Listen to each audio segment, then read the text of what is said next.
Maniniwala lang ako, Master Jet, kung kayo nag-post nito. Ang naipost kasi sa isa pong Facebook group ay nagsasabing SRI confirmed, magbunyi mga chair. So, parang kinakumpirma nga po, no, ang SRI. So, ito po yung personal ko po na take tungkol po dito.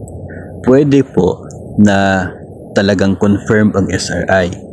Pwede na mayroong mga usapin pagdating po sa higher office related po dito. Pwede. Pero yung sa atin kasi, dito po sa atin sa ngayon, ang tanging maiko-confirm po natin na magkaroon ng SRI ay kapag meron pong administrative order na inilabas ang Pangulo. Yun po ang magiging confirmation na talagang mayroong SRI. Mahirap kasi kung sa ngayon ay atin pong yung parang mindset po natin ay talagang magkaroon ng SRI tapos wala pa pong order coming from the President.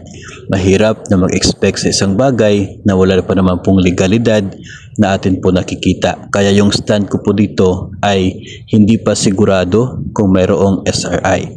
Pero possible talaga na magkakaroon. Kasi nga as I said sa mga previous po na episodes, wala naman po magiging dagdag na pondo na kinakailangan ang gobyerno para makapagbigay ng SRI kung manggagaling sa savings tulad po ng mga nagdaang taon. If yung SRI is based on the savings of the agency, so wala pong ilalabas na pera ang gobyerno.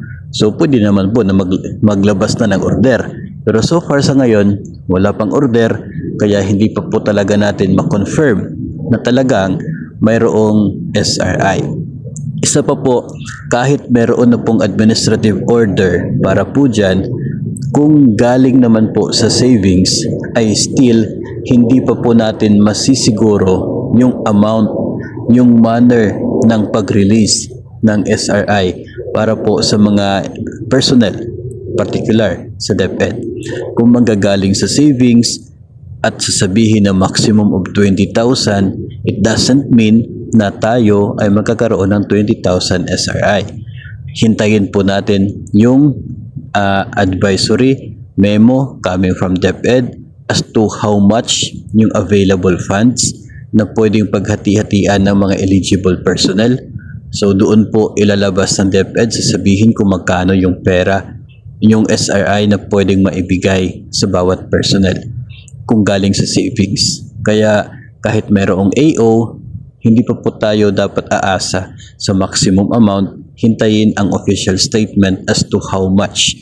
So yun po ang magiging takbo ng atin pong mga expectations pagdating dito sa service recognition incentive. So ang point natin dito, as long as walang AO, hindi po natin mako-confirm na talagang may SRI, and as long as wala pa pong advisory or memo from DepEd na ito yung makukuha, matatanggap ng mga personnel, hindi pa po tayo sigurado sa amount at maging sa manner of release na nasabi pong incentive. So, ipagdasal na lamang po natin na maglalabas na ng order at malalaman na natin as to how much. Nang sa ganun, we can manage our expectations and our budgets. Depende po doon sa kung magkano lamang yung kayang maibigay ng agency para sa atin ng mga eligible personnel if ever man na magkakaroon ng SRI.